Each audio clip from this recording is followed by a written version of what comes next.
जय हिंद दोस्तों, आपका अपना YouTube चैनल D2M यानी डायरेक्ट टू माइंड एजुकेशन में स्वागत है। दोस्तों, आप सबको पता है कि मैं आपके एग्जाम BSSC इंटर स्तरीय को देखते हुए मैं लगातार सेट लेकर के आ रहा हूं। दोस्तों, मैं आप सबको बता दूं कि पिछले मैं किरण पब्लिकेशन का लगातार 14 सेट मैंने करवा दिया है। अगर आप मेरे चैनल से पहली बार जुड़ रहे हैं तो आप मेरे चैनल के प्लेलिस्ट में जा करके सारे वीडियोज को देख सकते हैं। साथ ही साथ मैंने आपको ये भी अनाउंस किया था कि उसमें 18 सेट हैं, जिसमें से 14 सेट मैंने लगातार करवा दिया है। साथ इसके बाद जितने भी हैं वो हिंदी के प्रश्न हैं, इसलिए मैं उसको नहीं करवा रहा हूं, क्योंकि हिंदी का प्रश्न जो है वो मेंस में पूछे जाते हैं और जब मेंस की बारी आएगी, मेंस का टाइम आएगा, तो मैं लगातार आपको करवाऊंगा।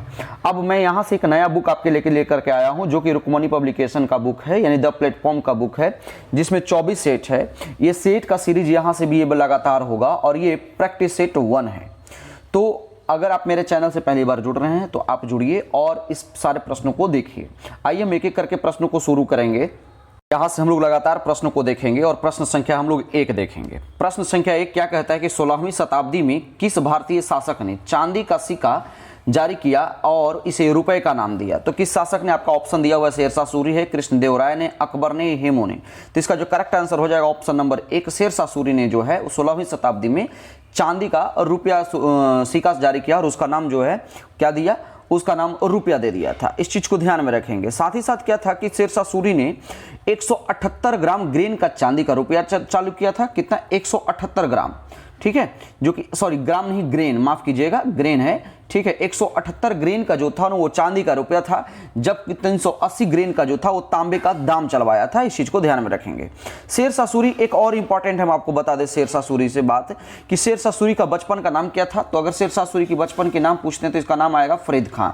शेरशाह सूरी का बचपन का नाम क्या था दोस्तों? फरीद खां था, ध्यान में रखेंगे, फरीद खां। इसके बाद एक और इंपॉर्टेंट युद्ध आता है, लड़ाई आता है, वो क्या है? तो 1540 ईस्वी में, 1540 में इन्होंने जो है वो बेलग्राम या कनौज का युद्ध लड़ा था। क्या? बेलग्राम या कनौज का युद्ध। तो अगर कनौज का युद्ध पूछे आपसे कि कब लड़ा गया था, तो आपका आंसर होना चाहिए 1540 ईस्वी में। किसके किसके बीच में? तो 1540 के कनौज या बेलग्राम के युद्ध में जो है ना वो हुमायूं को पराजित किया था। किसको दोस्तों? हुमायूं को पराजित किया था, ठीक है। तो इसका जो करेक्ट आंसर क्या हो जाएगा? Option number 1। अगला प्रश्न देखेंगे दोस्तों, क्वेश्चन नंबर 2 क्या कहता है? कहता है कि यू कैन विन नामक पुस्तक के लेखक निम्नलिखित में से कौन है? तो यू कैन नाम जो विन है पुस्तक के लेखक, इसका करेक्ट आंसर हो जाएगा ऑप्शन नंबर 1, शिव खेड़ा। अगर हम इनकी बात कर लें तो शिव खेड़ा की एक और इंपॉर्टेंट बुक नहीं बल्कि क्या था, एक संगठन था। इन्होंने एक संगठन का स्थापना की थी। वो संगठन का नाम था, क्या था? Country first foundation. क्या है? Country first foundation, country first foundation. इस चीज को ध्यान में रखिएगा, इंपॉर्टेंट पॉइंट है। इन्होंने कंट्री फर्स्ट फाउंडेशन का भी संगठन का भी इन्होंने स्थापना करी थी, ध्यान में रखेंगे, ये बहुत इंपॉर्टेंट पॉइंट है। अगर हम दीपक कर्माकर की बात कर ले तो दीपक कर्माकर कौन है? तो दीपक कर्माकर जो है एक जिम्नास्ट हैं, जो कि त्रिपुरा के निवासी हैं। कहाँ के निवासी हैं? त्रिपुरा के निवासी। आपसे ये सब क्वेश्चन पूछ देता है कि बताइए कि त्रिपुरा का जो है वो दीपक कर्माकर का संबंध किस राज्य से है, तो आप त्रिपुरा लगाएंगे। इन पे जो है इनकी एक ऑटोबायोग्राफी है, दीपक कर्माकर की एक ऑटोबायोग्राफी है जिसका नाम है द स्मॉल वंडर। क्या? The small wonder. इस चीज को ध्यान में रखेंगे, द स्मॉल वंडर। ये किनका ऑटोबायोग्राफी है? तो ये दीपक कर्माकर का। संदीप महेश्वरी को आप जानते हैं, ये बहुत अच्छे फोटोग्राफर हैं। उससे पहले एक बहुत अच्छे ये इंस्पायरेशन पर्सन है, लोगों को लिए ये इंस्पायरेबल पर्सन है, ठीक है, मोटिवेशनल आप कह सकते हैं, ठीक है, मोटिवेशनल पर्सन है। तो इसका जो करेक्ट आंसर क्या हो जाएगा? Option number 1। अगला प्रश्न देखेंगे दोस्तों, क्वेश्चन नंबर 3 क्या कहता है? कहता है कि यूनेस्को के विरासत स्थल सूर्य मंदिर कहाँ, किस राज्य में स्थित है? तो इसका करेक्ट आंसर क्या हो जाएगा? ऑप्शन नंबर 4, तमिलनाडु में। सूर्य मंदिर कहाँ है? तमिलनाडु में है। सूर्य मंदिर को और भी अलग अलग नामों से जाना जाता है। जैसे सूर्य मंदिर को कौन कौन नामों से जाना जाता है? तो रथ मंदिर के नाम से जाना जाता है, ध्यान में रखिएगा, रथ मंदिर के नाम से जाना जाता है। एकास्मक, क्या? एकास्मक मंदिर के भी नाम से जानते हैं। अगर ये सब पॉइंट आप नहीं जान रहे हो तो वीडियो को पॉज करें और इसको लिख ले कॉपी पे। ये बहुत इंपॉर्टेंट फैक्ट्स है। मैं कोई भी फैक्ट जो है वो फालतू नहीं बताऊंगा, नहीं लेंदी बताऊंगा। जो भी बताऊंगा वो परफेक्ट बताऊंगा, जो कि आपके लिए मतलब सटीक होगा। तो ये सूर्य मंदिर को और किस किस नाम से जानते हैं? रथ मंदिर के नाम से जानते हैं और एकास्मक मंदिर के भी नाम से जानते हैं। अच्छा, ये सूर्य मंदिर है कहाँ? तो ये सूर्य मंदिर जो है तमिलनाडु के राज्य में महाबलीपुरम जिला में है, जो कि 1984 ईस्वी में 1984 ईस्वी में यूनेस्को के विरासत स्थल में ये शामिल हुई थी। इतना ही नहीं बल्कि आप समझेंगे कि सूर्य मंदिर में कोको टोटल 8 रथ हैं। सौर मंडल में टोटल कितने रथ हैं दोस्तों? 8 रथ हैं, जिसकी वजह से इसको सप्त पैगोडा के भी नाम से इसको जाना जाता है। यानी क्या क्या नाम हो गया सौर मंदिर का? रथ मंदिर, एकास्मक मंदिर और सप्त पैगोडा। ठीक है, कितने रथों की संख्या कितनी है? 8 है। इसको यूनेस्को अपने सूची में कब शामिल किया था? तो 1984 में। तमिलनाडु में कौन से जगह पे है? महाबलीपुरम में। अच्छा, इसको कौन से वंश ने इसको बनाया था और किस राजा ने बनवाया था? तो पल्लव वंश के शासक नरसिंह वर्मन के शासनकाल में इसे बनवाया गया था। तो मैंने आपको इतने सारे इंपॉर्टेंट फैक्ट्स बताया जो कि सौर मंदिर से संबंधित था। उम्मीद करते हैं कि आपको कॉन्सेप्ट क्लियर हो गया होगा।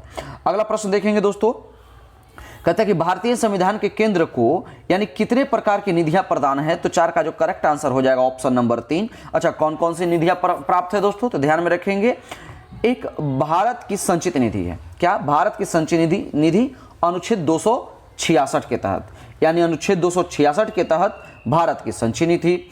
अनुच्छेद 266 के 2 के तहत क्या है? भारत की लोकलेखा। और अनुच्छेद 267 के तहत भारत की आकस्मिकता निधि। ठीक है, ये 3 मैंने बता दिया। क्या क्या? भारत की संचित निधि, भारत का लोकलेखा, भारत की आकस्मिकता निधि। एक चीज और भी ध्यान में रखेंगे कि जो भारत की आकस्मिकता निधि होती है ना, उस पे क्या राष्ट्रपति का अधिकार में रहता है? वो आकस्मिकता निधि किसके अधिकार में रहता है? ये तो राष्ट्रपति के अधिकार में। मैंने आर्टिकल भी बताया, ये सब सारे पॉइंट आप नोट आउट करेंगे। तो इसका जो करेक्ट आंसर क्या हो जाएगा? Option number 3। अगला प्रश्न देखेंगे दोस्तों, क्या कहता है? अगला प्रश्न है, निम्नलिखित में से किस उद्योग को भारत में 8 आधारभूत उद्योगों के सूचकांक में गणना के लिए उपयोग किया जाता है? तो 5 का जो करेक्ट आंसर हो जाएगा ऑप्शन नंबर 4, रिफाइनरी। अच्छा, वो 8 उद्योग कौन कौन है? लिख लीजिएगा। आपसे जो कि रॉ उद्योग भी पूछ सकता है, कच्चा उद्योग भी पूछ सकता है। ठीक है, बार बार पूछता है, मात्र 8 ही है, इस चीज को ध्यान में रखेंगे। कौन कौन है? एक तो है कोयला, कच्चा तेल, प्राकृतिक गैस, रिफाइनरी उत्पाद, उर्वरक, इस्पात, सीमेंट और बिजली। ठीक है, एक बार फिर से हम देख लेते हैं। कोयला, कच्चा तेल, प्राकृतिक गैस, रिफाइनरी उत्पाद, उर्वरक, इस्पात, सीमेंट और बिजली। ये 8 के 8 जो है वो हमारे देश के यानी भारत के आधारभूत उद्योग हैं। इसमें से पूछ रहा है कि किसका उपयोग किया गया है, तो आपका करेक्ट आंसर क्या हो जाएगा? Option number 4। अगला प्रश्न देखेंगे दोस्तों, क्वेश्चन नंबर 6 क्या कहता है? निम्नलिखित में से कौन सी प्रमुख नदी पूर्व की ओर बहने वाली नदी नहीं है? ठीक है, तो आप अगर मैं आपको साफ शब्दों में बता दूं कि अगर आप क्वेश्चन पढ़ रहे हो और इस तरह के क्वेश्चन अगर आप गलती से नहीं भी पढ़ पाए ना, और कुछ चीज लगता है कि बैलेंस नहीं की जगह नहीं दिखाई नहीं, और 4 ऑप्शन दिखाई दे आपको, ठीक है, जिसमें कृष्णा, नर्मदा, गोदावरी, कावेरी, इस तरह का ऑप्शन रहेगा, तो इसमें से अगर नर्मदा और ताप्ती होगा तो आप लगा करके आएंगे, सही होगा। लेकिन आपको ऐसे तुक्का नहीं लगाना है, पहले आपको जान लेना है इसके बारे में ना, लेकिन आप लगा करके आएंगे, जनरली आपको सही होगा। तो इसका जो करेक्ट आंसर हो जाएगा, नर्मदा ऐसी नदी है जो पूर्व की ओर बहने वाली है। बल्कि नर्मदा ही नहीं, बल्कि जो और कौन कौन पूर्व की ओर नहीं बहने वाली नदी है। नर्मदा के अलावे कौन कौन ऐसी नदी है जो पूर्व के बजाय पश्चिम में बहती है? तो नर्मदा हो गया, ताप्ती हो गया, ठीक है, इसके बाद लूनी नदी हो गई, लूनी नदी, माही नदी और साबरमती। ध्यान में रखेंगे, नर्मदा, ताप्ती, लूनी, माही और साबरमती। ध्यान में रखेंगे। थोड़ा सा नर्मदा से संबंधित कुछ और प्रश्न हम जान ले कि नर्मदा निकलती कहां से है?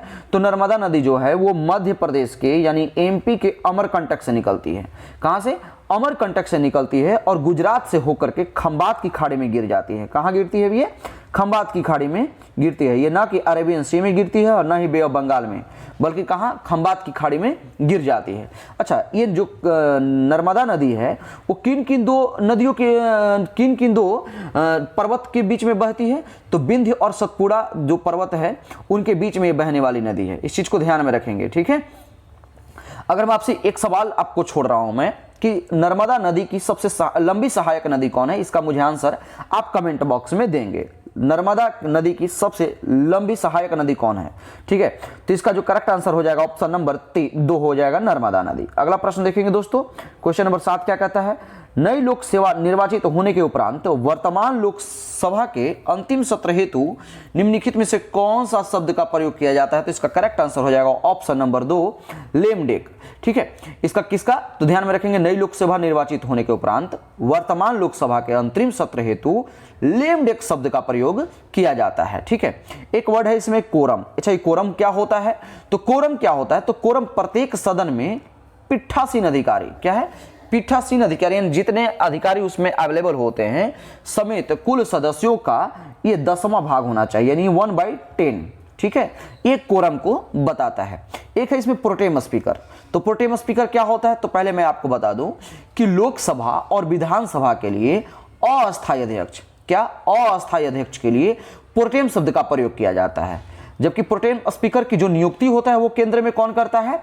तो राष्ट्रपति, केंद्र में राष्ट्रपति, जबकि राज्य में गवर्नर यानी राज्यपाल करता है। इतनी सारी ये इनसे जानकारियां थी। ठीक है, ध्यान में रखेंगे। अगला प्रश्न देखिए दोस्तों, क्वेश्चन नंबर 8 क्या कहता है? कहता है नागरहोल राष्ट्रीय उद्यान कहां स्थित है? तो नागरहोल जो राष्ट्रीय उद्यान है दोस्तों, इसका करेक्ट आंसर क्या हो जाएगा? ऑप्शन नंबर 4 कर्नाटक में स्थित है। ठीक है, अब नागरहोल को और दूसरे नाम से भी जाना जाता है, वो कौन है? तो राजीव गांधी राष्ट्रीय उद्यान के भी नाम से इसे जाना जाता है। इस चीज को ध्यान में रखेंगे। तो इसका करेक्ट आंसर क्या हो जाएगा? Option number 4। अच्छा, नागरहोल को राष्ट्रीय उद्यान का दर्जा कब मिला? तो नागरहोल को राष्ट्रीय उद्यान का दर्जा 1988 ईस्वी में मिला। ठीक है, इस चीज को ध्यान में रखेंगे। अगला प्रश्न देखेंगे दोस्तों, क्वेश्चन नंबर 9 क्या कहता है? 9 कहता है कि भारत में ब्रिटिश शासन में पहले गवर्नर जनरल कौन थे? क्या है?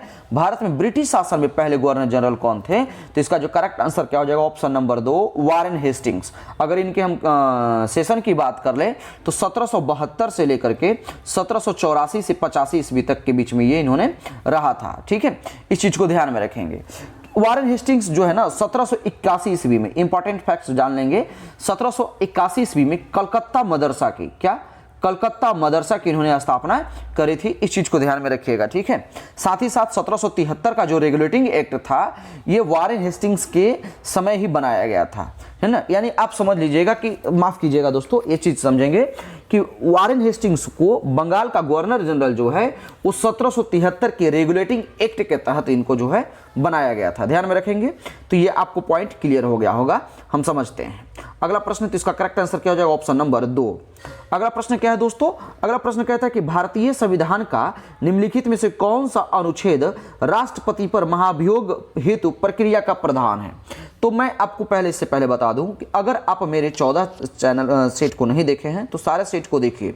मैंने सारे अनुच्छेद को मैंने वहां पे एक्सप्लेन अच्छे से किया है और ये क्वेश्चन रिपीट कर रहा है। तो इस तरह से क्वेश्चन आपको बहुत बार रिपीट करने को मिलेगा, देखने को मिलेगा।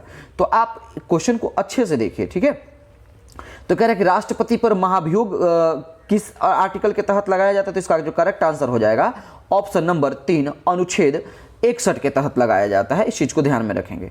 अगर हम आपसे बात कर लें कि राष्ट्रपति पर महाभियोग की प्रक्रिया जो है वो भारतीय संविधान में किस संविधान से लिया गया है, तो आपका आंसर क्या हो जाएगा? ये अमेरिका से लिया गया है। कहां से लिया गया है दोस्तों? अमेरिका से दोस्तों। ठीक है, तो अगर आपसे पूछ दे कि महाभियोग की प्रक्रिया किस देश से लिया गया है तो आप अमेरिका से लगाएंगे। ठीक है, इसके बाद क्या कहता है कि अनुच्छेद 73 को देख लें। तो अनुच्छेद 73 में क्या है? तो ये संघ की कार्यपालिका शक्ति से संबंधित है ये। ठीक है, ये संघ की कार्यपालिका शक्ति से ये संबंधित है। अनुच्छेद 78 क्या कहता है? एक से है राष्ट्रपति को सूचना प्रदान करने से संबंधित प्रधानमंत्री का दायित्व से है। ठीक है, यानी आप समझ लेंगे कि ये बताता है कि आप राष्ट्रपति को सूचना प्रदान करने के लिए ये प्रधानमंत्री का दायित्व बनता है। इसका आर्टिकल 78 में किया गया है। आर्टिकल 88 क्या कहता है? बोलता है कि सदनों के बारे में मंत्रियों और महान्यायवादियों के अधिकार। ठीक है, ये क्या बताता है कि सदनों के बारे में मंत्रियों और महान्यायवादियों के अधिकार को ये बताता है। इस चीज को ध्यान में रखेंगे। तो इसका जो करेक्ट आंसर क्या हो जाएगा? Option number 3। अगला प्रश्न देखेंगे दोस्तों, क्वेश्चन नंबर 11 क्या कहता है? कहता है कि पंचायती राज से संबंधित निम्नलिखित कथनों में से कौन सा कथन सही नहीं है? तो इसका जो सही आंसर क्या हो जाएगा? ऑप्शन नंबर 2 73वां संविधान संशोधन 15 अगस्त 1993 से प्रभावित हुआ, गलत है। ये 15 अगस्त नहीं बल्कि कब 24 अप्रैल, क्या 24 अप्रैल 1993 से ये प्रभावित हुआ था। अगला प्रश्न देखेंगे दोस्तों, क्वेश्चन नंबर 12 क्या कहता है।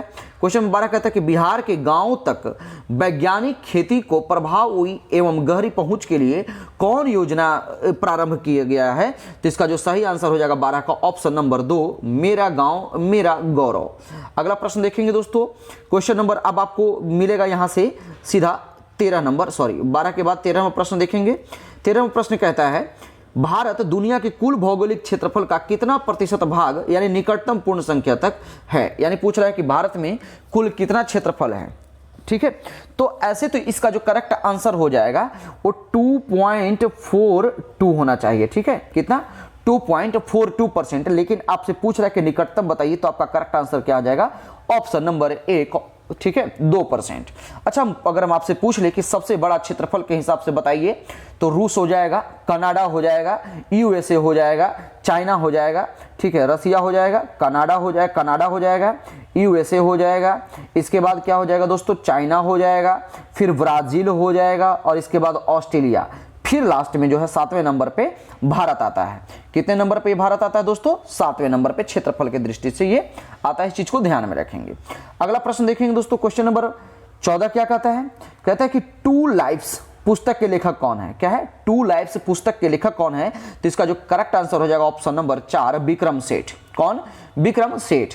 ऐसे विक्रम सेठ की एक और फेमस, हम ऐसे तो और भी बुक है, लेकिन हम एक और फेमस बुक का नाम बताएंगे, याद करेंगे या लिख लेंगे, द सुटेबल बॉय। क्या है दोस्तों, द सुटेबल बॉय। ये भी जो है इन्हीं का लिखा हुआ बुक है। ठीक है, विक्रम सेठ का द सुटेबल बॉय। अगला इसमें अगर हम देख लें, बी.एस. नैपॉल की बात कर ले तो बी.एस. नैपॉल को भी एक दो बुक देख ले, तो जैसे और भी इनका एक बहुत ही फेमस बुक है एन एरा ऑफ डार्कनेस। क्या, एन एरा ऑफ डार्कनेस है, मैजिक सीड्स है, ये सब सारे है ना, ये हाउस पर मिस्टर विश्वास है, ये सब सारे के सारे जो बुक हैं वो बी.एस. नैपॉल का है। सलमान रुश्दी का हम एक दो बुक का नाम देख लें तो आप बहुत फेमस मिडनाइट चिल्ड्रेन। ठीक है, अरविंद अडिगा साहब का देख लें तो the white tiger, selection day, ये सब सारे के सारे जो है ये अरविंद अडिगा का बुक है। तो मैंने एक तो आपका आंसर बताया, इसके साथ साथ 3-4 और भी बुक्स का आपको नाम मैंने बता दिया। तो जो भी मैं पॉइंट्स बता रहा हूं आप वीडियो को पॉज कीजिए और कॉपी पे नोट कीजिए, बहुत ही इंपॉर्टेंट होगा। अगला प्रश्न देखेंगे, क्वेश्चन नंबर 15 क्या कहता है। कहता है कि अफ्रीकी देश जाम्बिया की राजधानी कहां है। अब आपसे जाम्बिया की राजधानी पूछ लिया है, तो जाम्बिया की जो है वो जाम्बिया की राजधानी कहां है दोस्तों। तो इसका जो करेक्ट आंसर हो जाएगा ऑप्शन नंबर 3, लुसाका। अच्छा, हरारे किसकी राजधानी है, तो हरारे जो है जो वो जिम्बाब्वे की राजधानी है, जाम्बिया की नहीं बल्कि जिम्बाब्वे की राजधानी हरारे है। डकार किसकी राजधानी है, तो ये सेनेगल की राजधानी है डकार। और बमाको किसकी राजधानी है दोस्तों, तो ये माली देश की राजधानी है, ये बमाको है। तो इसका करेक्ट आंसर क्या हो जाएगा, ऑप्शन नंबर 3, लुसाका। अगला प्रश्न देखेंगे, 15 के बाद आपको जो है दोस्तों आपका रीजनिंग और मैथ का प्रश्न था, इसलिए मैंने उसको स्किप किया और आपको डायरेक्ट जीके और साइंस की ओर मैं लेकर के चलता हूं। ये क्वेश्चन है 42 नंबर। 42 नंबर प्रश्न क्या कहता है देख लेंगे। 42 नंबर प्रश्न है दोस्तों, कहता है कि ऊंचे भवनों के शीर्ष पर लगे खतरों के संकेत लाल वर्ण के होते हैं, इन्हें दूरी से आसानी से देखा जा सकता है क्योंकि अन्य वर्णों की अपेक्षा लाल वर्ण का प्रकाश क्या होता है। तो इसका जो करेक्ट आंसर पहले मैं आपको बता दूं, तो 42 का जो करेक्ट आंसर हो जाएगा ऑप्शन नंबर 2, धुएं तथा कोहरे द्वारा न्यूनतम परिकिरणित होती है। तो पहले इंपॉर्टेंट फैक्ट जान ले कि अच्छा ऐसा क्यों होता है कि लाल रंग ही जो है वो न्यूनतम परिकिरणित होता है। तो मैं आपको बता दूं कि जिस रंग का तरंग दैर्घ्य जितना अधिक होगा, एक बार फिर से सुन लीजिए, जिस रंग का तरंग दैर्घ्य जितना अधिक होगा उसका प्रकीर्णन उतना ही कम होगा। और आपको पता है कि 7 रंगों में लाल रंग का तरंग दैर्घ्य सबसे अधिक होता है। तो कितना तरंग दैर्घ्य होता है दोस्तों, 7800 एंगस्ट्रॉम, ध्यान में रखेंगे। जबकि बैगनी रंग का प्रकीर्णन सबसे अधिक सर्वाधिक होगा, है ना, और लाल रंग का सबसे कम होगा। क्यों, क्योंकि बैगनी का प्रकीर्णन जो है इसका जो तरंग दैर्घ्य जो है वो कम होता है, तो प्रकीर्णन इसका ज्यादा होगा। तो बैगनी रंग का तरंग दैर्घ्य कितना होता है दोस्तों, 4200 एंगस्ट्रॉम। इस चीज को ध्यान में रखिएगा। तो इसका जो करेक्ट आंसर क्या हो जाएगा, ऑप्शन नंबर 2। अगला प्रश्न देखेंगे, कहता है कि निम्नलिखित में से हाँ, निम्नलिखित में से विकल्पों में से कौन सा गुरुत्वाकर्षण के सार्वभौमिक नियम द्वारा समझाया नहीं गया है? तो इसका सही आंसर क्या हो जाएगा? ऑप्शन नंबर 1, ग्रहों के चारों ओर की सूर्य की गति। इस चीज को जो है वो गुरुत्वाकर्षण के सार्वभौमिक नियम के द्वारा समझाया नहीं गया है। अच्छा, गुरुत्वाकर्षण के सार्वभौमिक नियतांक को किससे सूचित करते हैं? तो कैपिटल जी से। किससे सूचित करते हैं? कैपिटल जी से।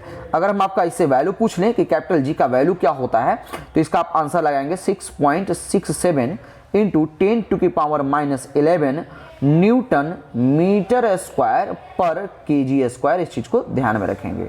अब आप स्मॉल जी का वैल्यू मुझे कमेंट बॉक्स में बताएंगे। अगला प्रश्न देखेंगे दोस्तों, क्वेश्चन नंबर 44 क्या कहता है? कहता है 44 नंबर प्रश्न कहता है निम्नलिखित में से कौन से वोल्टता को निरूपित करता है? तो इसका करेक्ट आंसर हो जाएगा ऑप्शन नंबर 1, यानी किया गया कार्य बटा विद्युत धारा गुने समय। ठीक है, अगला प्रश्न देखेंगे दोस्तों, क्वेश्चन नंबर 45 क्या कहता है? कहता है कि गुणसूत्र जिनमें गुणसूत्र बिंदु अनुपस्थित होता है वो क्या कहलाता है? वैसे गुणसूत्र जिनमें गुणसूत्र बिंदु अनुपस्थित होता है वो क्या कहलाता है? तो इसका सही आंसर क्या हो जाएगा? Option number 4, eccentric. अच्छा, एसेंट्रिक क्या होता है? तो वैसे गुणसूत्र जिनमें गुणसूत्र बिंदु अनुपस्थित होते हैं। ठीक है, अब अच्छा, तो एक है इसमें टेलोसेंट्रिक। टेलोसेंट्रिक किसको कहते हैं? तो गुणसूत्र किसी एक किनारे पर हो, यानी वैसे गुणसूत्र जो कि किसी एक किनारे पर हो उसको हम टेलोसेंट्रिक कहेंगे, जो कि एक किनारे पर हो। अच्छा, मेट्रोसेंट्रिक क्या होता है? तो ऐसे स्थान पर गुणसूत्र हो जहां गुणसूत्र दो भागों में विभाजित हो जाए, यानी दो पार्ट में जहां पे गुणसूत्र होगा, है ना, उस जगह पे होगा जहां पे दो विभागों में विभाजित होगा, उसको हम टेलोसेंट्रिक कहेंगे। एक बच गया इसमें क्या? वो क्या है? एक्रोसेंट्रिक। एक्रोसेंट्रिक के बारे में देख लेंगे। तो ऐसे स्थान पर गुणसूत्र हो जिसमें एक गुणसूत्र का भाग बड़ा और दूसरा जो है वो छोटा हो, यानी वैसे स्थान पे गुणसूत्र हो जिस पर एक गुणसूत्र का भाग बड़ा हो तथा दूसरे गुणसूत्र का भाग छोटा हो, उसको हम एक्रोसेंट्रिक बोलते हैं। तो मैंने चारों ऑप्शन को क्लियर करा दिया। अगर आपके लिए ये नया साइंस का प्रश्न है तो आप इसको कॉपी पे नोट कीजिए। तो इसका करेक्ट आंसर क्या हो जाएगा? Option number 4। अगला प्रश्न देखेंगे दोस्तों, क्या कहता है कि जब प्रकाश नेत्र में प्रवेश करता है, प्रकाश नेत्र में प्रवेश करता है तो अधिकांश अपवर्तन कहां होता है? तो इसका जो सही आंसर हो जाएगा ऑप्शन नंबर 2, स्वच्छ मंडल, जिसको आप कॉर्निया कहते हैं। ठीक है, अगला प्रश्न देखेंगे दोस्तों, क्वेश्चन नंबर 47 क्या कहता है? क्वेश्चन 47 कहता है वायु के कांच के आयताकार स्लैब पर आपतित किसी प्रकाश किरण का गमन पथ से चारों विद्यार्थी यानी ABCD जो कि चित्र में दर्शाया गया है अनुसार आरेखित किया, तो इनमें से कौन सा सही है? तो आपको बोल रहा है कि बताइए कि इसमें कौन सा सही है। तो इसका जो करेक्ट आंसर हो जाएगा वो ऑप्शन नंबर 4 इसका सही होगा। ठीक है, अगला प्रश्न देखेंगे दोस्तों, क्वेश्चन नंबर 48 क्या कहता है? कहता है कि लेंस की शक्ति का एसआई मात्रक क्या है? तो लेंस का जो शक्ति का एसआई मात्रक है दोस्तों आप भूलेंगे नहीं, इसका करेक्ट आंसर हो जाएगा ऑप्शन नंबर 2, डायोप्टर। अगला प्रश्न है कि गतिशील विद्युत आवेश का उत्पन्न होता है। गतिशील विद्युत आवेश जो है वो उत्पन्न होता है, तो कहां उत्पन्न होता है? तो ये विद्युत और चुंबकीय क्षेत्र दोनों में। ये कहां? विद्युत और चुंबकीय क्षेत्र दोनों में है। इस चीज को ध्यान में रखेंगे। अगला प्रश्न देखेंगे दोस्तों, क्वेश्चन नंबर 50 क्या कहता है? 50 प्रश्न कहता है दोस्तों कि निम्नलिखित में से कौन एल्केन को दर्शाता है? तो सबसे पहले हम एल्केन का फॉर्मूला देख लेंगे कि एल्केन का फॉर्मूला क्या होता है। तो CnH2n प्लस में 2, CnH2n प्लस में 2। आपसे पूछ रहा है कि एल्केन को कौन दर्शाता है? तो इसका जो सही आंसर हो जाएगा option number 2, single bond C, single bond C, single bond. तो इसमें एक आता है फॉर्मूला एल्केन, एल्काइन और एल्कीन, ये तीनों फॉर्मूला आपसे पूछेगा और आप वहां पे ये तीनों के तीनों आपको ऑप्शन में भी रहेगा, लेकिन आप कंफ्यूज करेंगे। तो इस चीज को कॉपी पे नोट कीजिए, बिना लेट किए नोट कीजिए। तो एल्केन का फॉर्मूला क्या होता है? तो CnH2n प्लस में 2, CnH2n प्लस में 2। अच्छा, एल्कीन का क्या होता है? तो एल्कीन का हो जाता है CnH2n। एल्कीन का क्या हो जाता है? CnH2n। अच्छा, एथाइन का क्या होता है? यानी एथाइन नहीं बल्कि एल्काइन आप कहेंगे। तो एल्काइन का क्या हो जाएगा? तो CnH2n माइनस में 2, एल्काइन माइनस 2 कीजिए, एल्केन प्लस 2 कीजिए और केवल एल्कीन मतलब केवल 2n रहने दीजिए। ठीक है, तो इसका करेक्ट आंसर क्या हो जाएगा? Option number 2। अगला प्रश्न देखेंगे दोस्तों, क्वेश्चन नंबर 51 क्या कहता है? कहता है कि शेर शाह सूरी और हुमायूं के बीच कन्नौज का युद्ध कब लड़ा गया? मैंने सबसे पहला क्वेश्चन इसी पे कराया और सबसे अच्छे से मैंने इसको एक्सप्लेन किया। तो कन्नौज का युद्ध या बेलग्राम का युद्ध, कब लड़ा गया? तो 1540 ईस्वी में। कब लड़ा गया दोस्तों? 1540 ईस्वी में। इसी युद्ध के बाद जो है शेरशाह सूरी ने एक अपने साम्राज्य का स्थापना किया जिसका सूर्य साम्राज्य के नाम से जाना गया। क्या? सूर्य साम्राज्य का स्थापना किया, जो कि सेकेंड, ठीक है, अफगान वंशीय साम्राज्य था। इस चीज को ध्यान में रखेंगे। अगर हम शेरशाह सूरी का शासन का बात कर ले तो ये 1540 से लेकर के ये 45 तक इन्होंने जो है इनका शासन रहा। जबकि शेरशाह सूरी की मृत्यु कब हो गई? तो 22 मई, क्या 22 मई 1545 को जो है वो कालिंजर के किले को जीतने के क्रम में जो है शेरशाह सूरी की मृत्यु हो गई थी। कब हुई थी? तो कालिंजर के किले को जीतने के क्रम में इनकी मौत हो गई थी 22 मई 1542 को। तो उम्मीद करते हैं कि आपको क्लियर हो गया होगा। अगला प्रश्न देखेंगे दोस्तों, क्वेश्चन नंबर 52 क्या कहता है? 52 कहता है कि राष्ट्रीय ऊर्जा संरक्षण दिवस, राष्ट्रीय ऊर्जा संरक्षण दिवस कब मनाया जाता है? तो इसका करेक्ट आंसर क्या हो जाएगा? ऑप्शन नंबर 3, 14 सितंबर। अगला प्रश्न है, दुनिया के एकमात्र समुद्र का नाम बताइए जिसके पास भूमि नहीं है। तो कौन सा ऐसा समुद्र है जिसके पास भूमि नहीं है? तो इसका जो करेक्ट आंसर क्या हो जाएगा? ऑप्शन नंबर 3, सारगासो सागर। अगला प्रश्न क्या है दोस्तों? 54 नंबर प्रश्न देखेंगे। कहता है कि निम्नलिखित में से किसे सीमांत गांधी के नाम से जाना गया है? तो बिना देर किए आप आंसर लगाएंगे, खान अब्दुल गफर खान। अच्छा, ये एकमात्र ऐसे भारतीय थे जो कि भारत रत्न पाने वाले, गैर भारतीय थे, सॉरी माफ कीजिएगा, भारतीय नहीं थे, भारत रत्न पाने वाले ये गैर भारतीय थे। ठीक है, इस चीज को ध्यान में रखेंगे। एक खान अब्दुल गफर का की संस्था थी जिनका नाम था खुदाई खिदमतगार, है ना। इनकी एक संस्था थी, क्या नाम था इनका? खुदाई खिदमतगार, जिसकी स्थापना कब हुई थी दोस्तों? 1929 में। अगर हम आपसे पूछ दे कि खुदाई खिदमतगार की स्थापना कब हुई तो आप आंसर लगाएंगे 1929 में। इसी के द्वारा, इसी जो संस्था के द्वारा एक और आंदोलन प्रारंभ किया गया था। कौन सा संस्थान के द्वारा? तो खुदाई खिदमतगार के द्वारा। और कौन सा आंदोलन? तो लाल कुर्ती आंदोलन। क्या? लाल कुर्ती आंदोलन, ध्यान में रखेंगे। यानी लाल कुर्ती आंदोलन का संबंध भी आप लिखेंगे तो आप लगाएंगे खान अब्दुल गफर खान। किस संस्थान के द्वारा चालू किया गया था? तो खुदाई खिदमतगार। उम्मीद करते हैं कि आपको क्लियर हो गया होगा।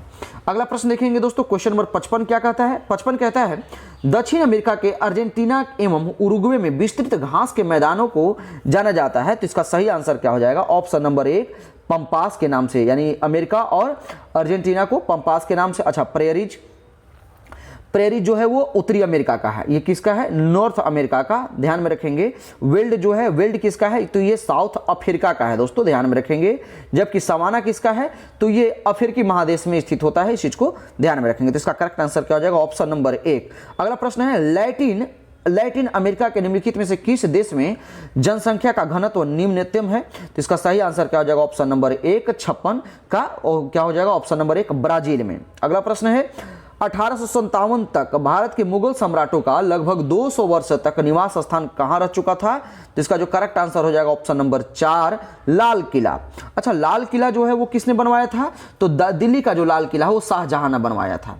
किसने बनवाया था दोस्तों? ध्यान में रखेंगे, शाहजहां ने बनवाया था। जबकि शाहजहां ने 1638 ईस्वी में, क्या 1638 ईस्वी में अपनी राजधानी आगरा से दिल्ली लाने के लिए यमुना नदी पर एक और शहर का भी निर्माण करवाया था जिसको शाहजहानाबाद कहते हैं। ठीक है, उस शहर का निर्माण भी जो है वो दिल्ली, आगरा से दिल्ली लाने के लिए इन्होंने यमुना नदी पर निर्माण करवाया था। कौन सा शहर? शाहजहानाबाद। ठीक है, अगला प्रश्न देखेंगे, क्वेश्चन नंबर 58 क्या कहता है?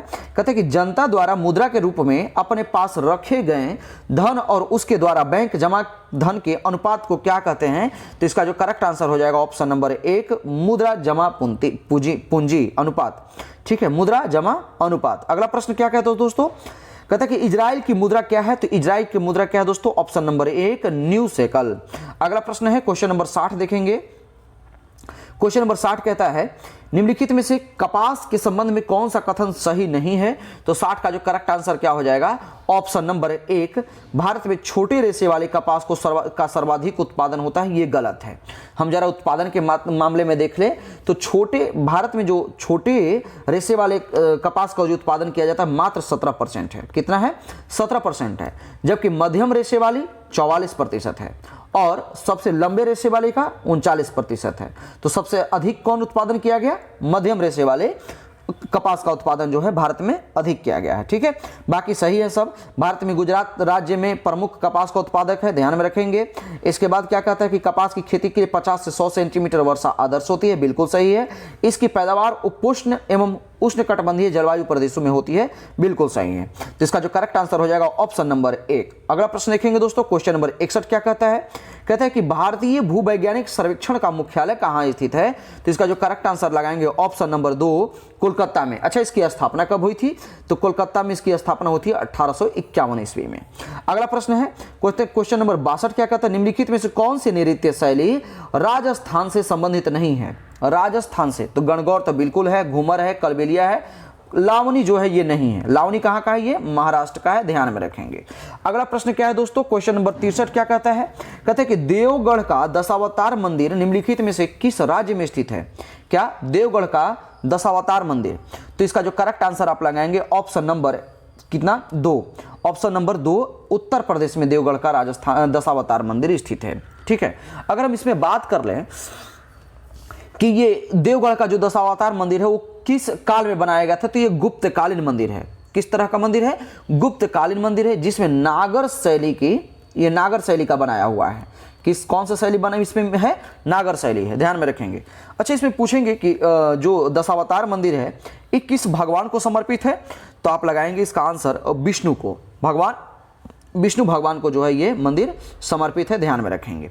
अगला प्रश्न देखेंगे दोस्तों, क्वेश्चन नंबर 64वां प्रश्न क्या कहता है? 64 कहता है कि निम्नलिखित में से किस दर्शन को सांख्य प्रणाली की स्थापना का श्रेय दिया जाता है? यानी साफ साफ शब्द में ये कह लीजिए ना कि सांख्य दर्शन का जो है, सांख्य प्रणाली का स्थापना किसने किया? तो इसका सही आंसर क्या हो जाएगा? ऑप्शन नंबर 2, कपिल मुनि।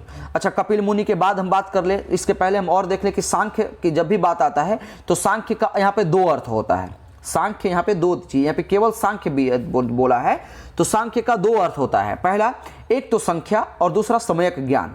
लेकिन इसमें जब भी सांख्य दर्शन का बात करेगा तो आप समयक ज्ञान से चले जाएंगे। ठीक है, किसका जिक्र क्या कर रहा है? समयक ज्ञान से है।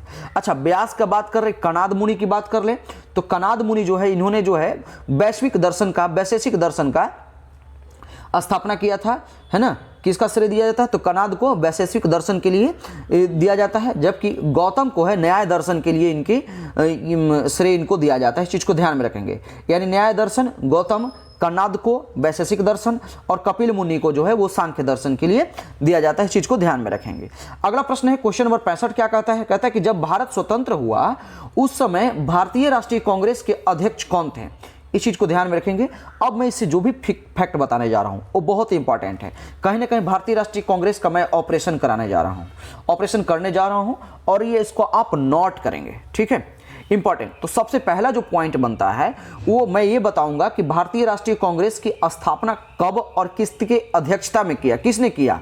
तो भारतीय राष्ट्रीय कांग्रेस की स्थापना 1885 में। कब? 1885 में A.O. ह्यूम, क्या? A.O. ह्यूम के द्वारा किया गया। इस चीज को ध्यान में रखेंगे। 2 पॉइंट यहां पे हो गया। अच्छा, इसके बाद क्या है कि भारतीय राष्ट्रीय कांग्रेस का पहला अध्यक्ष कौन थे, है ना। भारतीय राष्ट्रीय कांग्रेस के पहला अध्यक्ष जो थे वो दोस्तों वो कौन थे? व्योमेश चंद्र बनर्जी। कौन? व्योमेश चंद्र बनर्जी थे। इस चीज को ध्यान में रखेंगे। अच्छा, अगला पॉइंट है, अगर आपसे ये पूछ दे कि भारतीय राष्ट्रीय कांग्रेस का पहला मुस्लिम अध्यक्ष कौन हुए, तो ध्यान में रखेंगे बदरुद्दीन तैयबजी। कौन? बदरुद्दीन तैयबजी। ये तो ठीक है। अगर अब लास्ट आपसे ये भी पूछ दे कि भारतीय राष्ट्रीय कांग्रेस का पहला अंग्रेज अध्यक्ष कौन था, तब आप लगाएंगे जॉर्ज, क्या? George Yule. ठीक है, ये अंग्रेज अध्यक्ष था। एक और जो कि सबसे इंपॉर्टेंट और वीवीआई पॉइंट है कि भारतीय राष्ट्रीय कांग्रेस का गांव में आयोजित होने वाला पहला अधिवेशन कौन था? यानी कहां का अधिवेशन ऐसा था जो गांव में आयोजित होने वाला पहला अधिवेशन था? इसको आप वीवीआई लिख लीजिए, छपेगा किसी न किसी एग्जाम में छपेगा। इसको आप भी छाप लो, दिमाग में छाप लो, कॉपी में छाप लो, जहां छापना है छाप लो। मैंने क्या बोला कि भारतीय राष्ट्रीय कांग्रेस का कौन सा अधिवेशन था जो कि गांव में आयोजित हुआ था, यानी पहला। तो आप ध्यान में रखेंगे फैजपुर अधिवेशन। क्या? फैजपुर अधिवेशन। कहां है ये फैजपुर? महाराष्ट्र में। कब हुआ था ये? 1937 ईस्वी में। तो मैंने इतने सारे फैक्ट्स आपको जो है वो भारतीय राष्ट्रीय कांग्रेस से बता दिया। तो उम्मीद करते हैं कि आपको ये कॉन्सेप्ट क्लियर हो गया होगा। तो इसका जो करेक्ट आंसर क्या हो जाएगा? Option number 4। ठीक है, अगला प्रश्न देखेंगे दोस्तों, क्वेश्चन नंबर 86 नंबर प्रश्न क्या कहता है? कहता है कि सिद्धांत शिरोमणि नामक प्राचीन ग्रंथ निम्नलिखित में से किसने लिखा है? तो इसका जो करेक्ट आंसर क्या हो जाएगा? Option number 3 Bhaskaracharya. ठीक है, आर्यभट्ट, तो आर्यभट्टियम नाम का प्रश्न बुक लिखा था इन्होंने, ध्यान में रखेंगे। ब्रह्मगुप्त का संबंध जो है वो किससे है? ये इन्होंने गणितज्ञ रहा था, जो कि ज्योमेट्री में इनको जो है वो मेन रोल इन्होंने दिया था। ठीक है, तो इसका जो करेक्ट आंसर क्या हो जाएगा? Option number 3। अगला प्रश्न देखेंगे दोस्तों, क्वेश्चन नंबर 67 क्या कहता है? कहता है कि पंजाब हिमालय किन किन नदियों के मध्य स्थित है? तो पहले मैं आपको बता दूं, कॉपी पे नोट कर लीजिए कि पंजाब हिमालय जो है दोस्तों वो सिंधु और सतलज के बीच में स्थित है। इसका करेक्ट आंसर हो जाएगा ऑप्शन नंबर 2। अच्छा, सतलज और काली नदी के बीच में कौन सा हिमालय स्थित है दोस्तों? तो सतलज और काली की बात है तो आप कुमायूं हिमालय लगाएंगे। क्या? कुमायूं हिमालय। अच्छा ठीक है, तीस्ता और दिहांग के बीच में कौन है? तो तीस्ता और दिहांग के बीच में जो है वो असम हिमालय है। कौन सा? असम हिमालय। एक और बच गया, काली और तीस्ता के बीच में कौन है? तो नेपाल हिमालय। नेपाल हिमालय याद मैं आपको करा देता हूं कि काली और दिहांग, तीस्ता और दिहांग की जब भी बात करेंगे तो आप सीधा अरुणाचल प्रदेश वाले एरिया में चले जाएंगे, और वहां जब अरुणाचल प्रदेश में जाएंगे तो आपको क्या दिखाई देगा? असम दिखाई देगा, तो वहां पे आप असम हिमालय लगा लेंगे। ठीक है, काली और तीस्ता की बात है तो आपको 67 का मैंने बता ही दिया कि काली और तीस्ता जो है वो किसके किसके बीच में है? तो नेपाल हिमालय है। ठीक है, तो इसका करेक्ट आंसर क्या हो जाएगा? Option number 2। अगला प्रश्न देखेंगे दोस्तों, क्वेश्चन नंबर 69 क्या कहता है? कहता है कि 19वें एशियाई खेल में भारतीय महिला क्रिकेट टीम में कौन सा स्वर्ण पदक जीता? तो इसका करेक्ट आंसर क्या हो जाएगा? ऑप्शन नंबर 1 स्वर्ण पदक। अगला प्रश्न है, बिहार में सोन नदी का प्रवेश किस जिला से होता है? तो ध्यान में रखेंगे, बिहार में जो सोन नदी का प्रवेश होता है वो कहां होता है? रोहतास के निकट से होता है। अच्छा, सोन नदी से थोड़ा सा जान ले तो सोन नदी का उद्गम स्थान कहां है दोस्तों? तो सोन नदी का उद्गम स्थान मध्य प्रदेश के अमरकंटक से है। कहां से? मध्य प्रदेश के अमरकंटक से निकलती है और बे ऑफ बंगाल में यानी पटना में आकर के मिलती है, फिर जा करके गंगा में आकर के ये मिल जाती है। यानी सोन नदी जो है वो गंगा की एक प्रमुख सहायक नदियों में से है, ध्यान में रखेंगे। अगला प्रश्न है कि बिहार में कुल कितने रामसर साइट हैं? तो 70 का जो करेक्ट आंसर हो जाएगा ऑप्शन नंबर 1। अच्छा, वो रामसर साइट है कौन? तो बेगूसराय जिला में एक रामसर साइट है जिसका नाम है कांवरताल। क्या है? कांवरताल। एक ही साइट ही है जो कि रामसर साइट है जिसका नाम क्या है? कांवरताल। अच्छा, इसको जो है वो रामसर की सूची में कब शामिल किया गया? तो 21 जुलाई 2020 को, ध्यान में रखेंगे। ये बिहार के एग्जाम यानी बीएसएससी के एग्जाम होने की वजह से, या फिर जो आप सीटेट या फिर एससेट का प्रिपरेशन कर रहे हैं उसके वजह से ये बहुत ही इंपॉर्टेंट क्वेश्चन बनता है। ठीक है, ध्यान में रखेंगे। अगला प्रश्न क्या कहता है दोस्तों? क्वेश्चन नंबर 71, किसके द्वारा फतेहपुर सीकरी को मुगल साम्राज्य की राजधानी के रूप में स्थापित किया गया? तो 71 का जो करेक्ट आंसर हो जाएगा ऑप्शन नंबर 2 बाबर के द्वारा। अच्छा, इसके बारे में थोड़ा सा जान लेंगे। तो अकबर ने 1571 ईस्वी में, क्या? अकबर ने 1571 ईस्वी में फतेहपुर सीकरी को राजधानी बनाया था। कब फतेहपुर सीकरी को राजधानी कब बनाया था? तो 1571 ईस्वी में। जबकि अकबर गुजरात के विजय के दौरान, क्या? गुजरात विजय के दौरान, यानी गुजरात विजय हुआ कब था? तो 1572 से 73 के ईस्वी में लगभग इसका सेशन है। तो गुजरात विजय के दौरान जो है ये फतेहपुर सीकरी में ही एक बुलंद दरवाजा का भी निर्माण इन्होंने कराया था। इस चीज को ध्यान में रखेंगे। बाकी अकबर के बारे में मैंने बहुत अधिक डिटेल पिछले सेट में दिया है, आप वहां से देख सकते हैं। अगला प्रश्न देखेंगे, क्वेश्चन नंबर 72 क्या कहता है? कहता है कि प्रधानमंत्री सहित मंत्रिपरिषद में मंत्रियों की कुल संख्या लोकसभा के सदस्यों की कुल संख्या के कितने प्रतिशत से अधिक नहीं हो सकती है? तो इसका करेक्ट आंसर क्या हो जाएगा? ऑप्शन नंबर 4 15% से अधिक नहीं हो सकती है। अगला प्रश्न है क्वेश्चन नंबर 73 क्या कहता है कि सिकंदर की मृत्यु के बाद चंद्रगुप्त मौर्य द्वारा पराजित हुए सिकंदर के सेनापति का नाम क्या था? तो इसका ध्यान में रखेंगे। इसका करेक्ट आंसर क्या हो जाएगा? Option number 2 Seleucus Nicator. और सेल्यूकस निकोटर का ही जो राजदूत था वो क्या नाम था? मेगास्थनीज। ठीक है, जो कि चंद्रगुप्त मौर्य के दरबार में रहता था। और बताया जाता है कि चंद्रगुप्त मेगास्थनीज जो है वो पटना का जो सभागार था जो कि कुमरार पार्क आज है वहां पे बना हुआ है, वहां पे इन्होंने जो है वो यात्रा करी थी। ठीक है, अच्छा मैं आपको एक क्वेश्चन दे दूं या फिर मैं बता ही देता हूं कि मेगास्थनीज के द्वारा एक बहुत ही फेमस बुक लिखा गया था।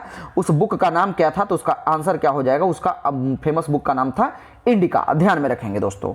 अगला प्रश्न हम देख लेंगे दोस्तों, क्वेश्चन नंबर आपका 72 के बाद, क्वेश्चन नंबर हम सीधा 74वां प्रश्न देखेंगे। क्वेश्चन नंबर 74 क्या कहता है? कहता है कि भारतीय संविधान का 15वां भाग निम्नलिखित में से किससे संबंधित है? तो 74 का जो करेक्ट आंसर हो जाएगा वो ऑप्शन नंबर 3 निर्वाचन से संबंधित है। इस चीज को ध्यान में रखेंगे। अगर निर्वाचन की बात कर दे तो आप अनुच्छेद यानी आर्टिकल 324 से 329 तक जो है वो निर्वाचन आयोग की ही बात की गई है, लेकिन निर्वाचन से संबंधित है, ध्यान में रखेंगे, ठीक है। जबकि निर्वाचन आयोग की अगर जिक्र करेगा तो आर्टिकल 324 में जो है वो निर्वाचन आयोग का चर्चा किया गया है, ध्यान में रखेंगे। अच्छा, इसमें एक और क्या है, आपातकालीन प्रावधान है। तो आपातकालीन का प्रावधान किया गया किसमें दोस्तों? तो भाग 20 क्या, भाग 20 और अनुच्छेद 368 में जो है आपातकाल की प्रावधान किया गया है। अच्छा, एक और चीज जान ले कि संविधान संशोधन की है तो एक और चीज है कि आपातकाल की बात है ना, वो आर्टिकल 352 से 360 के बीच में आता है, ध्यान में रखेंगे। लेकिन अनुच्छेद 368 जो है वो भाग 20 के तहत संविधान संशोधन की प्रक्रिया है, ध्यान में रखेंगे। संविधान संशोधन 368, लेकिन आपातकालीन 352 से 360, माफ कीजिएगा मैंने अगर गलती कोई बता दिया हो तो। इसका जो करेक्ट आंसर क्या हो जाएगा? ऑप्शन नंबर 3, ठीक है। 74 का सही आंसर क्या हो जाएगा? Option number 3। अगला प्रश्न क्या है कि निम्नलिखित कोरोमंडल का मैदान भारत की किस दिशा में स्थित है? तो कोरोमंडल का मैदान जो है दोस्तों ऑप्शन नंबर 1 दक्षिणी दिशा में स्थित है। अगला प्रश्न है निम्नलिखित में से किस राज्य का एक प्रसिद्ध लोक नृत्य दुमहल है? तो दुमहल कहां का है? तो इसका जो करेक्ट आंसर हो जाएगा ऑप्शन नंबर 2 जम्मू और कश्मीर। अच्छा, जम्मू और कश्मीर से 2-3 और आप लोक नृत्य याद रखेंगे। एक तो दुमहल हो गया, दूसरा हिकात, क्या हिकात है ना, मंदजस, क्या दोस्तों मंदजस, ठीक है, कुद दांडी, नाच, दामिल इत्यादि, ठीक है। अगला प्रश्न देखेंगे दोस्तों, क्वेश्चन नंबर 77 क्या कहता है? कहता है भारत की किस पंचवर्षीय योजना में प्राथमिकता को विकास से हटाकर प्रतिरक्षा की ओर केंद्रित किया गया? ठीक है, तो इसका सही आंसर क्या हो जाएगा 77 का? ऑप्शन नंबर 2 तीसरी। अच्छा, तीसरी पंचवर्षीय योजना का सेशन क्या रहा था? तो 1961 से 66। इसी के बाद जब चाइना युद्ध हुआ था, पाकिस्तान युद्ध हुआ था, तो फिर क्या योजना अवकाश लाया गया था, क्या 1966 से 1969 के बीच में, ठीक है। इस चीज को ध्यान में रखेंगे, तीसरे पंचवर्षीय योजना के दौरान ही। अगला प्रश्न है दोस्तों, क्वेश्चन नंबर 78 क्या कहता है? कहता है कि नए संसद भवन में प्रस्तुत महिला आरक्षण विधेयक नारी शक्ति वंदन अधिनियम के तहत महिलाओं के लिए कितने प्रतिशत आरक्षण प्रावधान किया गया है? तो इसका जो करेक्ट आंसर हो जाएगा ऑप्शन नंबर 2 78%। अगला प्रश्न देखेंगे, क्वेश्चन नंबर 79 क्या कहता है? 79 कहता है कि स्वतंत्र भारत के प्रथम मंत्रिमंडल के संदर्भ में निम्नलिखित में से कौन सा युग्म सम्मिलित है? तो 79 का जो करेक्ट आंसर क्या हो जाएगा दोस्तों? ऑप्शन नंबर 2 इसका श्याम प्रसाद मुखर्जी उद्योग एवं मंत्री आपूर्ति थे, ध्यान में रखेंगे, उद्योग एवं आपूर्ति के मंत्री थे। बाकी इसमें बहुत सारा चीज अगर आप कहेंगे तो सारा चीज हम बता देते हैं, लेकिन हम थोड़ा आपको बताते हैं कि राजेंद्र प्रसाद जो है वो वाणिज्य नहीं बल्कि खाद्य एवं कृषि से संबंधित है। राजकुमारी अमृता कौर जो थी वो क्या थी? वो स्वास्थ्य से संबंधित थे। मौलाना अब्दुल कलाम आजाद जो थे वो किससे संबंधित थे दोस्तों? तो मौलाना अब्दुल कलाम आजाद जो थे वो दोस्तों शिक्षा से संबंधित थे। ये इनका मंत्रालय इनको उस समय अलॉट किया गया था। इसमें अगर सही है तो केवल श्याम प्रसाद मुखर्जी उद्योग एवं आपूर्ति की ये मंत्रालय इनको मिला हुआ था। अगला प्रश्न है कि निम्नलिखित में से कौन सा भारतीय संविधान के 7वीं अनुसूची में राज्य सूची में शामिल की मामला है? तो इसका करेक्ट आंसर हो जाएगा ऑप्शन नंबर 3 बाजार और मेले। अगला प्रश्न देखेंगे, क्वेश्चन नंबर 81 क्या कहता है? कहता है कि महिला हॉकी जूनियर एशिया कप 2023 का खिताब किसने जीती है? तो इसका सही आंसर हो जाएगा ऑप्शन नंबर 1 भारत। अगला प्रश्न है, जून 2023 में वर्ष 2021 के लिए गांधी शांति पुरस्कार से किसे सम्मानित किया गया? VVI क्वेश्चन है, आप इसको लिख लेंगे। तो 82 का जो करेक्ट आंसर क्या हो जाएगा? ऑप्शन नंबर 2 गीता प्रेस जो कि गोरखपुर में है। अगला प्रश्न देखेंगे दोस्तों, क्वेश्चन नंबर 83 क्या कहता है?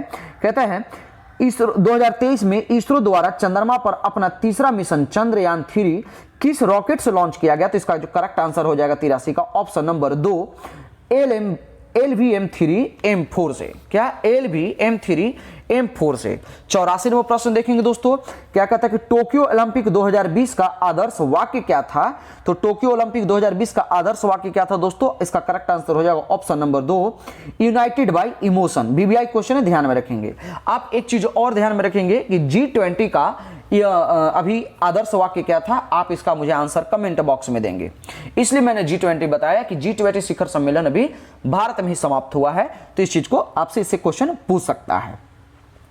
अगला प्रश्न देखेंगे दोस्तों, क्वेश्चन नंबर 85 क्या कहता है, कहता है कि महिला उद्यमिता दिवस प्रतिवर्ष कब मनाया जाता है। तो 85 का जो करेक्ट आंसर हो जाएगा ऑप्शन नंबर 1 19 नवंबर को। इसके बाद हम नेक्स्ट प्रश्न देखेंगे, क्वेश्चन नंबर 136 है, इसलिए कि 85 के बाद 135 तक जो प्रश्न है वो आपका मैथ और रीजनिंग का प्रश्न है, इसके उसको मैंने स्किप कर दिया है। अब आपके 136वां प्रश्न देखेंगे जो कि साइंस का प्रश्न है।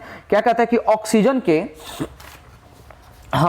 ऑक्सीजन के एक अणु का द्रव्यमान कितना होता है। तो मैं पहले आपको बता दूं कि 136 का करेक्ट आंसर क्या हो जाएगा, ऑप्शन नंबर 2। क्यों, ऑक्सीजन का एक अणु क्या होता है, यानी O2 का जिक्र कर रहा है, और ऑक्सीजन का जो भार होता है वो 16 होता है। तो 16 में 2 से मल्टीप्लाई कर दीजिए, है ना, 16 दूनी की 32, इसका करेक्ट आंसर हो जाएगा ऑप्शन नंबर 1। इसके बाद क्वेश्चन नंबर 137 देखेंगे। कहता है कि अणुओं की गतिज ऊर्जा का बढ़ता हुआ क्रम बताइए कि सबसे अधिक जो है वो किस में गति करेगी। तो सबसे अधिक जो है वो किस में करेगी दोस्तों, 37 का जो 137 का करेक्ट आंसर हो जाएगा ऑप्शन नंबर 1, बढ़ते हुए क्रम। तो सबसे पहले ठोस में कम, सबसे कम, इसके बाद द्रव में, और सबसे अधिक जो गतिज ऊर्जा होगा वो क्या होगा, गैस में होगा। अगर इससे आपसे पूछ देता ध्वनि के बारे में, तब यहां पर आप लगाएंगे कि बढ़ते हुए क्रम में, ठीक है, वो क्या है, वो ऑप्शन नंबर 2 हो जाता। जब ध्वनि का जिक्र पूछता कि ध्वनि सबसे अधिक संचारण किस में होगी, तब गैस में, इसके बाद द्रव में, द्रव के बाद सबसे पहले फिर ठोस में होगा। इस चीज को ध्यान में रखेंगे। तो इसका करेक्ट आंसर हो जाएगा ऑप्शन नंबर 1। 138वां प्रश्न देखेंगे। क्या कहता है 138वां प्रश्न, कहता है कि निम्नलिखित में से किस अम्ल को एकत्रित होने में मांसपेशियों में थकान होती है। तो ये बहुत ही प्राचीन युग से ही आप पढ़ते आ रहे हैं। तो इसका करेक्ट आंसर क्या हो जाएगा, ऑप्शन नंबर 2, लैक्टिक एसिड।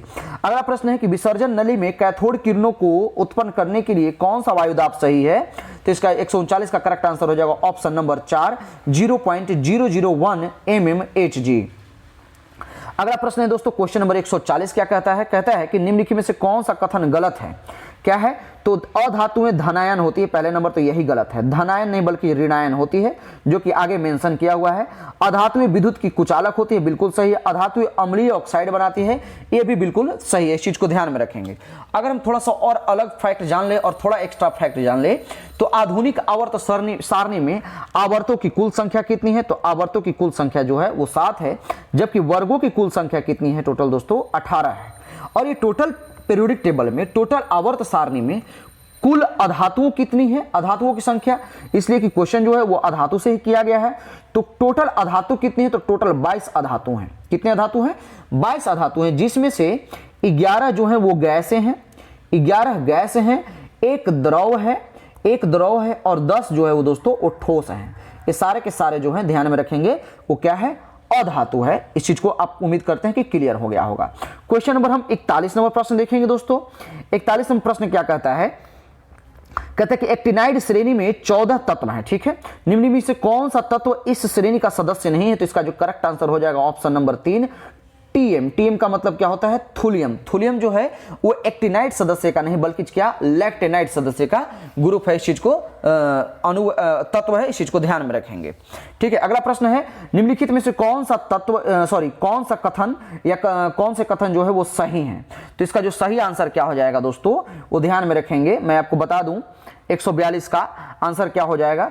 तो 1 और 3 केवल सही है। 1 3 क्या है कि ठोस यानी CO2 है ना, को सूखी बर्फ के रूप में जाना जाता है, बिल्कुल सही है। यानी ठोस कार्बन डाइऑक्साइड को, बर्फ को हम कार्बन डाइऑक्साइड के रूप में भी हम जानते हैं, इस चीज को ध्यान में रखेंगे। इसके बाद क्या है, ठोस CO2 सीधे तौर पर गैस के रूप में बदल जाती है, ये बिल्कुल सही है। जबकि 2 नंबर गलत है, यानी ठोस CO2 सीधे तरल रूप में नहीं बल्कि क्या, सीधे गैस के रूप में बदल जाती है। अगला प्रश्न है दोस्तों, क्वेश्चन नंबर हम 143 देखेंगे। 143 क्या कहता है, कहता है NaCl के घोल में लवण का सांद्रण बढ़ाने पर निम्नलिखित में से किस गुणधर्म के परिवर्तित न होने की आशा करेंगे। तो कौन सा इसमें चेंज नहीं होगा। तो इसका जो करेक्ट आंसर क्या हो जाएगा, ऑप्शन नंबर 3, अपवर्तनांक इसका चेंज नहीं होगा। अच्छा क्यों, क्योंकि आप एक और भी 2-3 फैक्ट्स आप लिख लेंगे कि किसी भी आप समझ लीजिए कि लवण पे जब ताप आप बढ़ाते हैं, ताप बढ़ाने पर जनरली जो होता है ना, वो अपवर्तनांक घटता है। ताप बढ़ाने पर अपवर्तनांक घटेगा। ठीक है, तो इस स्थिति में दो रंग की हम बात कर रहे हैं, लाल रंग का अपवर्तनांक कैसा होगा, तो लाल रंग का अपवर्तनांक सबसे कम, जबकि बैगनी रंग का अपवर्तनांक क्या होता है, सबसे अधिक होता है। ध्यान में रखेंगे तो इसका करेक्ट आंसर हो जाएगा ऑप्शन नंबर 3। अगला प्रश्न क्या है दोस्तों, कहता है कि लाइकोपोडियम ट्राइक्योफाइडा के किस उपसंघ का सदस्य है, तो इसका करेक्ट आंसर हो जाएगा ऑप्शन नंबर 3 लाइकोपेसिडा का। अगला प्रश्न क्या है दोस्तों, कहता है कि दमा शरीर के किस प्रकार का विकार है, यानी कौन सा एरिया को जो है ये प्रभावित करता है, तो 145 का करेक्ट आंसर लगाएंगे ऑप्शन नंबर 2 श्वसन तंत्र को ये जो है प्रभावित करता है। अगला प्रश्न 146 नंबर कहता है निम्नलिखित में से कौन सा वर्ग आहार श्रृंखला का संगठन नहीं होता, तो इसका करेक्ट आंसर क्या हो जाएगा ऑप्शन नंबर 3 भेड़िया, घास, सांप, बाघ, ये आहार श्रृंखला का घटक नहीं है, ध्यान में रखेंगे। अगला प्रश्न है दोस्तों क्वेश्चन नंबर 146 के बाद 147 हम प्रश्न देखेंगे। कहते हैं कि एंटीबायोटिक्स के बारे में निम्नलिखित में से कौन सा कथन सही नहीं है, तो 147 का सही आंसर हो जाएगा ऑप्शन नंबर 3 एंटीबायोटिक्स के दुष्प्रभाव से में चेचक, फाइलेरिया और डिप्थीरिया शामिल हो सकते हैं, ये गलत है। ठीक है, अगला प्रश्न है क्वेश्चन नंबर 148 क्या कहता है, कहता है एक आनुवंशिक रोग लक्षण रूप प्ररूपी सामान्य किंतु वाहक मादा से कुछ नर संततियों से स्थानांतरित होता है, वो कौन सा रोग है, तो 148 का जो करेक्ट आंसर हो जाएगा ऑप्शन नंबर 4 लिंग संलग्न अप्रभावी। अगला प्रश्न देखिए दोस्तों क्वेश्चन नंबर 149 क्या कहता है, कहता है कि निम्नलिखित में से कौन सा कथन सही नहीं है, तो 149 का जो सही आंसर हो जाएगा ऑप्शन नंबर 2 हरे पौधे अपना भोजन कार्बनिक यौगिक से प्राप्त करते हैं, ये गलत है। ठीक है, अगला प्रश्न देखेंगे दोस्तों, ये कार्बनिक यौगिक नहीं बल्कि रासायनिक ऊर्जा से है, जो अपना पौधे को सौर ऊर्जा को रासायनिक ऊर्जा में परिवर्तित करके प्रकाश संश्लेषण के माध्यम से अपना ये भोजन प्राप्त करते हैं, ध्यान में रखेंगे। और आज की सेशन का लास्ट प्रश्न क्या है, करता है कि HIV का इलाज नहीं होने पर कौन सा रोग आप हो सकता है, तो बिल्कुल करेक्ट आंसर क्या हो जाएगा एड्स। अच्छा, एड्स दिवस कब मनाया जाता है, तो एड्स दिवस जो है दोस्तों 1 दिसंबर को मनाया जाता है, ध्यान में रखेंगे। एड्स का फुल फॉर्म क्या होता है, तो ध्यान में रखेंगे एक्वायर्ड, पहले तो फॉर्मूला देख लेंगे एड्स का, तो acquired immune deficiency and syndrome, acquired immune deficiency syndrome.